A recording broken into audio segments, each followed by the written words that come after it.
Right okay hello everyone welcome to channel civic Adda. ఇవాళ మన సెషన్లో డిసెంబర్ 13కి సంబంధించిన డైలీ కరెంట్ అఫైర్స్ డిస్కస్ చేద్దాం. I have received no comments కాబట్టి అది ఆ స్లైడ్ డిస్ప్లే చేయలేదు. See the first one, Chhattisgarh యొక్క Kopra reservoir in Bilaspur district become states first Ramsar site. ఆ స్టేట్ యొక్క మొట్టమొదటి రామ్సర్ సైట్గా ఛత్తీస్గఢ్ నుంచి కోప్రా రిజర్వాయర్ రీసెంట్గా న్యూస్లో నిలిచింది. ఈ రిజర్వాయర్ అన్నటువంటిది దీని ప్రాధాన్యత ఏంటి అని అంటే, బేసిక్లీ ఈ బర్డ్ శాంక్చురీ లాగా ఇది యాక్ట్ చేస్తూ ఉంటుంది. ఇది మాత్రమే కాదు, బర్డ్ శాంక్చురీతో పాటు దీని బయోడైవర్సిటీకి కూడా ఇది పాపులర్, ఫేమస్గా చెప్పచ్చు. బయోడైవర్సిటీ అంటే ఏంటి? యానిమల్స్, బర్డ్స్, ఫ్లోరా, ఫానా అన్నీ కూడా ఎగ్జిస్టెన్స్లో ఉంటే దాన్ని బయోడైవర్సిటీ అంటాం. అదంతా కూడా ఈ కోప్రా రిజర్వాయర్లో ఉంటుంది. అయితే ఛత్తీస్గఢ్ యొక్క chief minister, who is the chief minister of Chhattisgarh, అది తెలిస్తే కమెంట్ చేయండి. ఆయన ఏం చేశారు అని అంటే, అర్లియర్ ఉన్నటువంటి దానితో కంపేర్ చేస్తే రిజర్వాయర్ అంటే it's natural and man made features. Natural reservoir దానితో పాటు వాటిని కన్సర్వ్ చేయడానికి మ్యాన్ మేడ్ ఫీచర్స్ కూడా దీంట్లో కలగలిపి ఉన్నాయన్నమాట. హబ్ ఫర్ వాటర్ రిసోర్సెస్ ఉన్నాయి, ఇక్కడ ఇరిగేషన్ ఫెసిలిటీస్ ప్రొవైడ్ చేయొచ్చు, బయోడైవర్సిటీ ఇవన్నీ కూడా ప్రొవైడ్ చేసేటువంటి ఒక ఫెసిలిటీ లాగా ఇది యాక్ట్ చేస్తూ ఉంటుంది. అండ్ అదేవిధంగా ఛత్తీస్గఢ్ అంజోర్ విజన్ 2047 అని చెప్పేసి వీళ్ళకంటూ ఒక విజన్ ఉంది. దాని ప్రకారం ఏంటి అని అంటే, 2030వ సంవత్సరం వరకు వాళ్ళ స్టేట్లో టోటల్గా 20 వెట్లాండ్స్ రికగ్నైజ్ అవ్వాలి.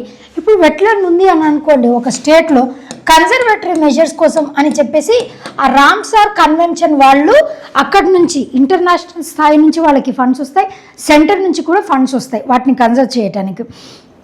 సో వాళ్ళకి ఆ ఫండ్స్ విషయంలో కానీ అండ్ దానితో పాటు వాళ్ళ న్యాచురల్ హెరిటేజ్ కూడా కన్జర్వ్ అవుతూ ఉంటుంది. అది ఆ ఉద్దేశంతో దీన్ని ఇంట్రడ్యూస్ చేస్తూ ఉంటారు. అట్లా టోటల్గా బై 2030 వరకు 20 వెట్లాండ్స్ అవ్వాలి వాళ్ళ స్టేట్ నుంచి అనేది వాళ్ళ టార్గెట్. దానితో పాటు లాస్ట్గా మనకి 94th రామ్సార్ సైట్గా ఏది ఉందండి, గోగాబిల్ లేక్, కతియార్ డిస్ట్రిక్ట్, బీహార్ నుంచి గోగాబిల్ లేక్ అనేది 94th రామ్సార్ సైట్గా ఉన్నది. ఇప్పుడు ఇది 95th సైట్గా మనం చెప్పొచ్చు. గ్లోబల్ లెవెల్లో భారతదేశం ఎన్నో స్థానంలో ఉందండి Ramsar sites, number of Ramsar sites లిస్ట్లో అని అంటే ఇట్ ఈజ్ థర్డ్ పొజిషన్లో ఉంది. నెంబర్ 1 పొజిషన్లో యూకే ఉంది, సెకండ్ ప్లేస్లో మెక్సికో ఉంది, 3వ స్థానంలో మన భారతదేశం ఉంది. రామ్సార్ కన్వెన్షన్ దాని హెడ్ క్వార్టర్స్ ఉన్నాయి అన్నవి స్విట్జర్లాండ్లో ఉన్నాయి. ఆ స్విట్జర్లాండ్లో ఏ ప్రాంతంలో స్విట్జర్లాండ్లోని ఏ ప్లేస్లో ఈ రామ్సార్ కన్వెన్షన్ దాని హెడ్ క్వార్టర్స్ అనేవి ఉన్నాయి, అది నాకు తెలిస్తే కమెంట్ చేయండి. దానితో పాటు అసలు రామ్సార్ కన్వెన్షన్ దాని గురించి కూడా డిస్కస్ చేయాలి. What do you mean by Ramsar site or wetland అంటే ఏంటి, రామ్సార్ సైట్ అంటే ఏంటి, దానికి డిఫరెన్సెస్ ఏంటి అని అంటే, ఏదైనా సరే ఇప్పుడు జాగ్రఫికల్ ఇండికేషన్ ట్యాగ్ దేనికి ఇస్తాం, ఏదైనా ఒక పర్టికులర్ ప్రాంతానికి యూనిక్ లేదా ఒక జాగ్రఫికల్ లొకేషన్కి రేరెస్ట్ ఆఫ్ ద రేరెస్ట్ అయితే అలాంటి వాటిని ఐడెంటిఫై చేసి జాగ్రఫికల్ ఇండికేషన్ జిఐ ట్యాగ్ అనేది ఇస్తూ ఉంటారు. ఒకసారి జిఐ ట్యాగ్ లభించింది అని అంటే అది 10 ఏళ్ల పాటు వ్యాలిడ్గా ఉంటుంది, అది మనం చూసాం. వేర్ యాజ్ ఇక్కడ రామ్సార్ సైట్ అంటే ఏంటి అని అంటే, అవన్నీ కూడా వెట్లాండ్స్ ఏవైతే ఉన్నాయో ఒక పర్టికులర్ ప్రాంతంలో, ఆ వెట్లాండ్స్ ఒక నేషనల్ పార్క్ అవ్వచ్చు, బయోలాజికల్ డైవర్సిటీ అవ్వచ్చు, లేదు అని అంటే ఎనీ బయోస్పియర్ రిజర్వ్ అవ్వచ్చు, ఏదైనా ఒక చిత్తడి నేల ఏదైనా సరే వెట్లాండ్స్, అది మనము ఒకవేళ దానిని ప్రొటెక్ట్ చేయకపోతే అంతరించిపోతుంది అని అనిపించింది అనుకోండి, దానికి కల్చరల్ కానీ హెరిటేజ్ రికగ్నిషన్ కానీ ఉంది అని అంటే అలాంటి వెట్లాండ్స్కి రామ్సార్ సైట్ రికగ్నిషన్ అనేది లభిస్తూ ఉంటుంది అనమాట. అది వెట్లాండ్స్ అని అంటే. దీన్ని మొట్టమొదట ఎప్పుడు సైన్ చేశారండి అని అంటే 2 ఫిబ్రవరి 1971 రామ్సార్ అన్నటువంటి ప్రాంతంలో దీన్ని సైన్ చేశారు. రామ్సార్ అన్నటువంటిది ఎక్కడ ఉంది, ఏ దేశంలో ఉంది అని అంటే, it is situated at Iran capital city వచ్చేసి ఏంటంటే Tehran and the currency is Iranian real capital currency Ramsar. అందుకే 2 ఫిబ్రవరి is celebrated as what world wetlands డేగా మనం 2 ఫిబ్రవరిన సెలబ్రేట్ చేసుకుంటూ ఉంటాం ఎవ్రీ ఇయర్. 1971లో ఇది ఎగ్జిస్టెన్స్లోకి వచ్చింది, 1975లో ఇది ఆమోదం పొందింది, came in to effect. Adopt అయింది. వరల్డ్ వెట్లాండ్ కన్వెన్షన్ లేదా రామ్సార్ సైట్ కన్వెన్షన్ ఎప్పుడు అడాప్ట్ అయింది అంటే 1971లో. ఎప్పుడు కేమ్ ఇంటూ ఎఫెక్ట్ అనంటే కేమ్ ఇంటూ ఎఫెక్ట్ 1975లో ఎఫెక్ట్లోకి వచ్చింది. మన భారతదేశం ఎప్పుడు జాయిన్ అయిందండి అనంటే రామ్సార్ కన్వెన్షన్లో ఇండియా జాయిన్ అయింది ఇన్ ది ఇయర్ 1982. ఇవన్నీ కూడా ఇంపార్టెంట్ ఫ్యాక్ట్స్. మొట్టమొదటి రామ్సార్ సైట్ ఏది? మన భారతదేశం నుంచి 2 సైట్స్ ఉన్నాయండి from India. Those are Keoladeo national park from Rajasthan and Chilika lake from Odisha ఇది మరియు Keoladeo national park from Rajasthan. ఇవి మొట్టమొదట భారతదేశం నుంచి 2 sites that got Ramsar site recognition. ఏవి అనంటే ఈ 2 అనమాట.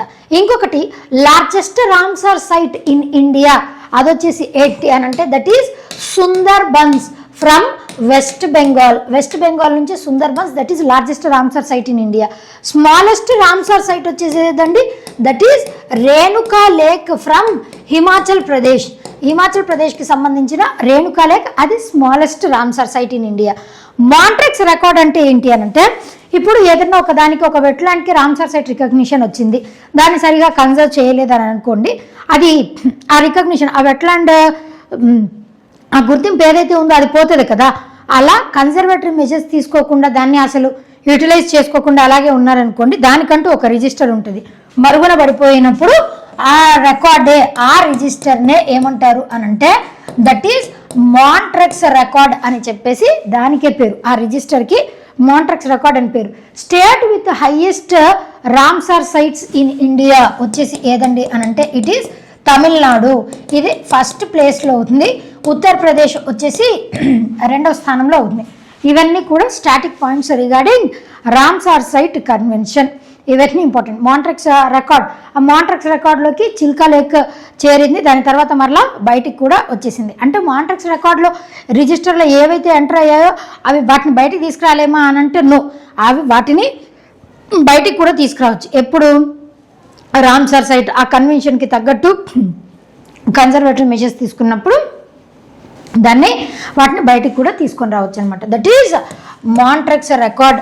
రిజిస్టర్ ఆఫ్ ఈ మాంట్రెక్స్ రికార్డ్ అంటే ఏంటి? నథింగ్ బట్ ఇవి ఏవైతే సరిగా మెయింటైన్ చేయకపోతే అవన్నీ కూడా ఆ రిజిస్టర్లోకి వెళ్ళిపోతాయి. ఈ మాంట్రెక్స్ అన్నటువంటిది ఏ కంట్రీలో ఉంది? ఇది కూడా చాలా చాలా ఇంపార్టెంట్. ఆ కంట్రీ పేరు ఏదో తెలిస్తే నాకు కమెంట్ చేయండి. Right, next one. India launched it's first fully indigenous hydrogen fuel cell. మొట్టమొదటి ఇండిజినస్ అంటే ఏంటండి? భారతదేశంలోనే తయారు చేసినటువంటి ఇండియాలోనే మ్యానుఫ్యాక్చర్ చేసినటువంటి హైడ్రోజన్ ఫ్యూల్ సెల్. అసలు హైడ్రోజన్ ఫ్యూల్ సెల్ అంటే ఏంటి? What do you mean by hydrogen fuel cell? Hydrogen fuel cell అన్నటువంటిది ఒక ఎలక్ట్రోకెమికల్ డివైస్. ఈ ఎలక్ట్రోకెమికల్ డివైస్ ఏం చేస్తుంది అనంటే, ఎలక్ట్రోకెమికల్ డివైస్ అన్నది హైడ్రోజన్ని మరియు ఆక్సిజన్ని ఈ రెండింటిని ఎలక్ట్రిసిటీ లాగా కన్వర్ట్ చేస్తుంది అనమాట. హైడ్రోజన్ని ఆక్సిజన్ని రెండింటిని ఎలక్ట్రిసిటీ లాగా కన్వర్ట్ చేస్తుంది. అండ్ దానిని మనం యూజ్ చేసినప్పుడు, ఇప్పుడు ఏదైనా ఒక వస్తువు ఉందండి, దాన్ని యూజ్ చేసినప్పుడు దాని నుంచి లిబరేట్ అయ్యే ప్రోడక్ట్స్ ఉంటాయి కదా. ఇప్పుడు మనం ఫ్యాన్ని వాడుతున్నాం అనుకోండి, ఆ పవర్ హీట్ రూపంలో బయటికి వెళ్తూ ఉంటుంది. అట్లా ఏదన్నా ఒక ఎలక్ట్రిక్ వస్తువుని వాడినప్పుడు దాని నుంచి లిబరేట్ అయ్యేటువంటి ఎనర్జీ, ఇక్కడ దీని నుంచి అవుట్పుట్ ఏమొస్తుంది అనంటే పొల్యూటెంట్స్ లాగా వాటర్ వస్తుంది. అదేవిధంగా వాటర్ వల్ల అంత ఎన్వైర్న్మెంట్కి ఏమీ ఎఫెక్ట్ అవ్వదు. హీట్ కూడా తగినంత స్థాయిలో రిలీజ్ అవుతుంది. కాబట్టి మన అర్త్ ఎలాగైనా ఎంత హీట్ని అయినా సరే అది ఇట్లా ఇముడ్చుకోగలదు, తట్టుకునే శక్తి ఉంటుంది. కాబట్టి వాటర్ అండ్ హీట్, దీనివల్ల పెద్ద ఎన్వైర్న్మెంట్కి ఎఫెక్ట్ అయ్యేది ఏమీ లేదు. That is hydrogen fuel cell. అట్లా మొట్టమొదటిసారి మన భారతదేశంలో ఉన్నటువంటి టెక్నాలజీని యూజ్ చేసి, మన ఇండియాలో ఉన్నటువంటి టెక్నాలజీని యూజ్ చేసి దేని మీద డిపెండ్ అవ్వకుండా కంప్లీట్లీ ఇండిజినస్ హైడ్రోజన్ ఫ్యూల్ సెల్ని తయారు చేశారు. అట్లా ఈ హైడ్రోజన్ ఫ్యూల్ సెల్తో తయారు చేసినటువంటి దానిని షిప్ని రీసెంట్గా బోట్ అనుకోవచ్చు, లాంచ్ అనుకోవచ్చు, దాన్ని ఎక్కడ లాంచ్ చేశారు అని అంటే వారణాసి ఉత్తరప్రదేశ్లో దీన్ని లాంచ్ చేశారనమాట. దీన్ని డెవలప్ చేసింది ఎవరండి అని అంటే developed by Cochin shipyard limited వాళ్ళు దీనిని డెవలప్ చేశారు. ఒక్కసారి ఎంతమంది ప్యాసింజర్స్ దీంట్లో ట్రావెల్ చేయొచ్చు అని అంటే అట్ ఏ టైం 50 ప్యాసింజర్స్ దీంట్లో ట్రావెల్ చేయడానికి వీలుగా ఉంటుంది. At a time 50 passengers travel చేయొచ్చు. దీని ద్వారా బయటికి లిబరేట్ అయ్యేది వాటర్, హీట్ కాబట్టి ఎటువంటి ఇబ్బంది ఉండదు. అట్లా మొట్టమొదటిసారి దీన్ని తీసుకొని వచ్చారు. Varanasi developed by Cochin shipyard limited. ఇవన్నీ important. First indigenous hydrogen fuel cell, that is important. Right, next one Italian కుకింగ్కి యునెస్కో ఇంటాంజిబుల్ కల్చరల్ హెరిటేజ్ లిస్ట్లో ఆ కేటగిరీలో ఇది కూడా జాయిన్ అయింది. రీసెంట్గా మనం చెప్పుకున్నాం బంగ్లాదేశ్కి చెందినటువంటి ట్యాంగేల్ శారీ, దానికి ఉన్నటువంటి డిస్ప్యూట్ ఏంటి అది కూడా నేను డిస్కస్ చేశాను. మన భారతదేశం నుంచి అయితే ఏది ఉంది, ఇండియా నుంచి ఇంటాంజిబుల్ సైట్లోకి ఏది చేరింది, దీపావళి ఆర్ దివాలి అని అంటాం. దీపావళి ఇంటాంజిబుల్ సైట్లో మన భారతదేశం నుంచి దానికి రికగ్నిషన్ లభించింది. బంగ్లాదేశ్ నుంచి అయితే ట్యాంగేల్ శారీ, దానికి ఆల్రెడీ జిఐ ట్యాగ్ ఉంది. ఆ డిస్ప్యూట్ కూడా మనం చెప్పుకున్నాం. ట్యాంగేల్ శారీకి ఆ వీవింగ్ క్రాఫ్ట్ ఉంటుంది కదా, ఆ వీవింగ్ క్రాఫ్ట్ దానికి కూడా అది కూడా ఇంటాంజిబుల్ కల్చరల్ హెరిటేజ్ లిస్ట్లో దానికి కూడా స్థానం లభించింది. ఇప్పుడు రీసెంట్గా Italian cooking, it has become the first nation in the world to receive to enter into UNESCO intangible cultural heritage list. UNESCO యొక్క ఇంటాంజిబుల్ కల్చరల్ హెరిటేజ్ లిస్ట్లో ఇంటాంజిబుల్కి UNESCO cultural heritage, UNESCO heritage సైట్కి ఉన్నటువంటి తేడా చెప్పా. యునెస్కో హెరిటేజ్ సైట్ అంటే ఏంటి, ఒక మాన్యుమెంట్ కానీ ఒక ప్రదేశం కానీ ఎప్పటి నుంచో కొన్ని ఏళ్ల తరబడి నుంచి దానికి హిస్టరీ ఉండి అలాంటి వాటిని యునెస్కో ఐడెంటిఫై చేస్తే దాన్ని హెరిటేజ్ సైట్ అని అంటారు. ఇంటాంజిబుల్ అంటే మనం చేతితో తాకలేనివి, అవి దాంట్లో కల్నరీ ఆర్ట్, కుకింగ్ అవ్వచ్చు, మ్యూజిక్ అవ్వచ్చు, పెయింటింగ్ అవ్వచ్చు, లేదా ఒక డాన్స్ అవ్వచ్చు, ఏదైనా కళ, ఆర్ట్ కానీ కల్చర్ కానీ ట్రెడిషన్కి సంబంధించి కానీ ఏమన్నా ఉంటే అలాంటి వాటిని ఐడెంటిఫై చేసి ఇంటాంజిబుల్ కల్చరల్ హెరిటేజ్ లిస్ట్ ఆ జాబితాలోకి ఎంటర్ చేస్తూ ఉంటారనమాట. దాంట్లో ఇప్పుడు ఇటలీ దేశం మొట్టమొదటి నేషన్. అంటే జనరల్గా ఇప్పుడు ఏదైనా ఒక డిష్కి ప్రాధాన్యత ఇస్తూ ఉంటారు. ఇప్పుడు యూసిసిఎన్, యునైటెడ్ క్రియేటివ్ సిటీస్ నెట్వర్క్ అని చెప్పేసి ఒక జాబితా ఉంది. ఈ యూసిసిఎన్లో మన భారతదేశం నుంచి లక్నో గ్యాస్ట్రోనమీ, హైదరాబాద్స్ బిర్యానీ గ్యాస్ట్రోనమీ, అట్లా ఒక డిష్కి పర్టిక్యులర్గా ఒక డిష్కి స్థానం లభిస్తుంది. కానీ మొట్టమొదటిసారి ఒక దేశం మొత్తం, ఆ దేశంలో ఉన్నటువంటి కల్నరీ కుకింగ్, కల్నరీ ఆర్ట్, దానికి అంటే కుకింగ్ మొత్తం అక్కడ ఉన్నటువంటి డిషెస్ అన్నిటికీ కూడా ఇటాలియన్ కల్నరీ ఆ మొత్తానికి స్థానం లభించడం అనేది చాలా చాలా గొప్ప విశేషం. ఇప్పుడు ఇటాలియన్ కుకింగ్ అనగానే మనకేం గుర్తుకు రావాలి, మనం బయట తింటున్నాం కదా, పిజ్జా, పాస్తా, ఎస్పెషల్లీ పాస్తాలో జుకినీ పాస్తా, స్పాగెటీ అంటే ఏంటి అని అంటే Italian pasta,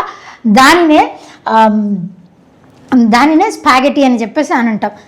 pizza, pasta, macaroni ఇవి చాలా పాపులర్. చీజ్తో తయారు చేస్తారు రకరకాలుగా వెరైటీస్, ఇవన్నీ కూడా వాళ్ళ దగ్గర బాగా పాపులర్ అనమాట. ఇటాలియన్ డిషెస్ అనగానే పిజ్జా, పాస్తా అండ్ జుకినీతో తయారు చేసినటువంటి నూడిల్స్ ఇవి బాగా popular.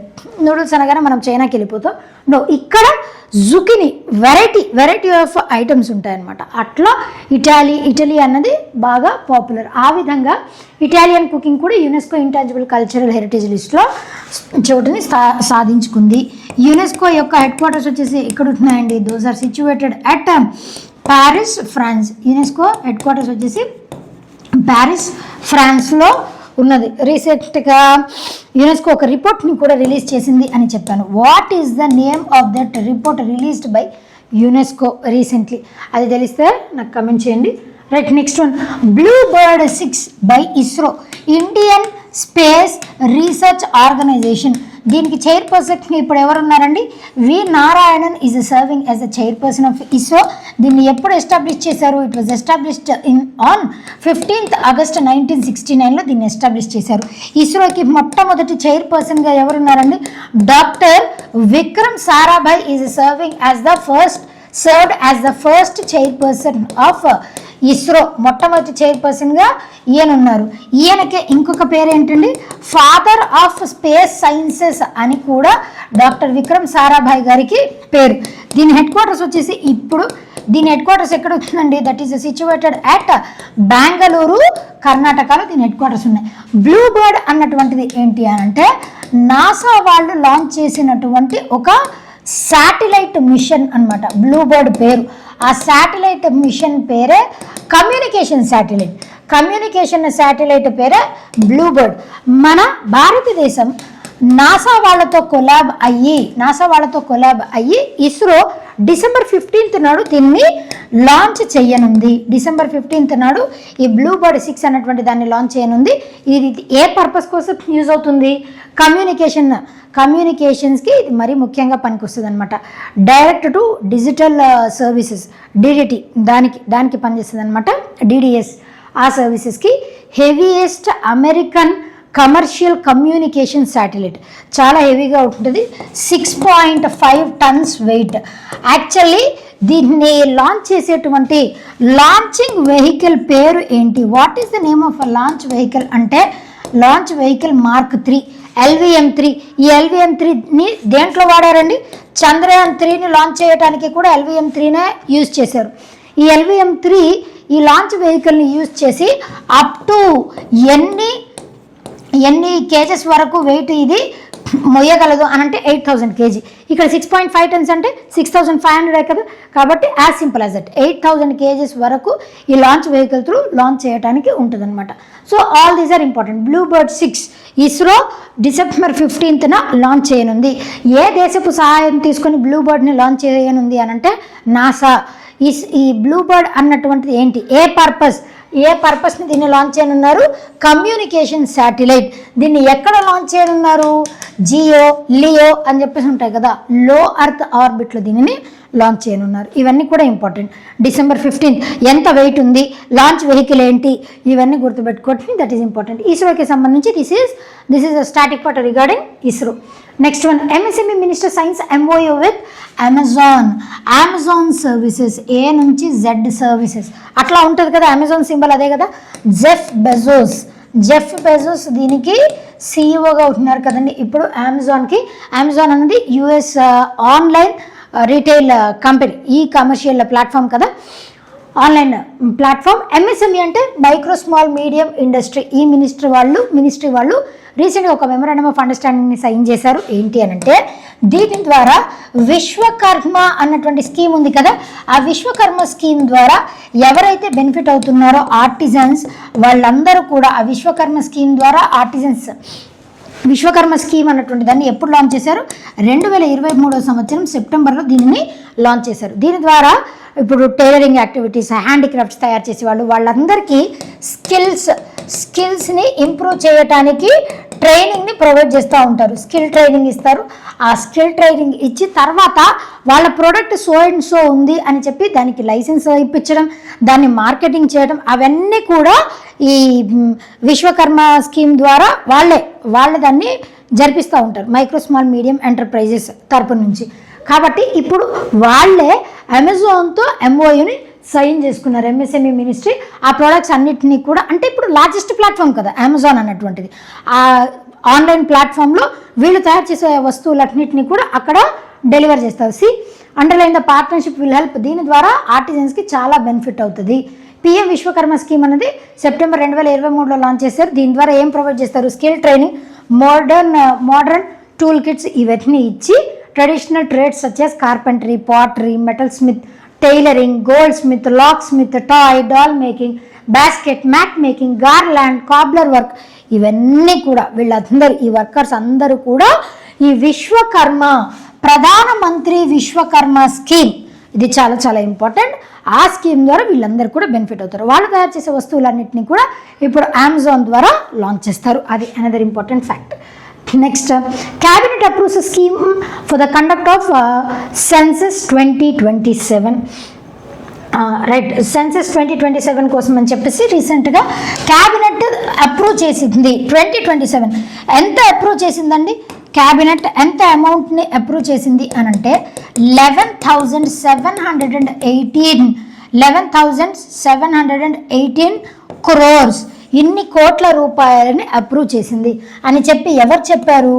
Minister of electronics and information technology union minister అయినటువంటి అశ్విని వైష్ణవ్ గారు దీనికి చెప్పారనమాట.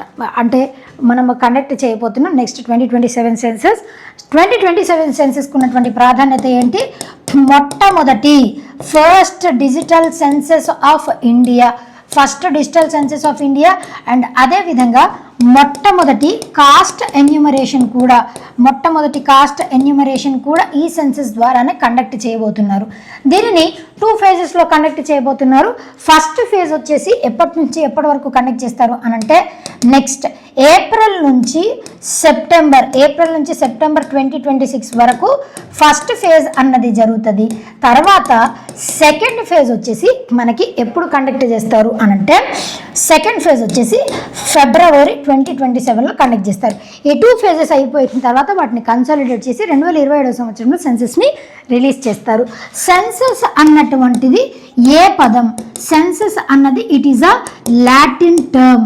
Census Latin term two estimate, that is the literal meaning of census. అయితే మొట్టమొదటి సెన్సస్ని ఎప్పుడు కండక్ట్ చేశారు? ఎవరి టైం పీరియడ్లో కండక్ట్ చేశారు? ఫాదర్ ఆఫ్ సెన్సస్ అని ఎవరికి పేరు? Who is considered as father of census? మన భారతదేశంలో కాదు, ఫస్ట్ సెన్సస్ని ఎవరైతే కండక్ట్ చేశారో ఆయన ఫాదర్ ఆఫ్ సెన్సస్ అంటారు. అది ఇండిపెండెన్స్ రాకముందు బ్రిటిషర్స్ రూల్ చేసినప్పుడు సెన్సస్ని కండక్ట్ చేశారు 1872లో. తర్వాత ప్రాపర్ సెన్సస్ అన్నటువంటి దాన్ని 1881లో కండక్ట్ చేశారు.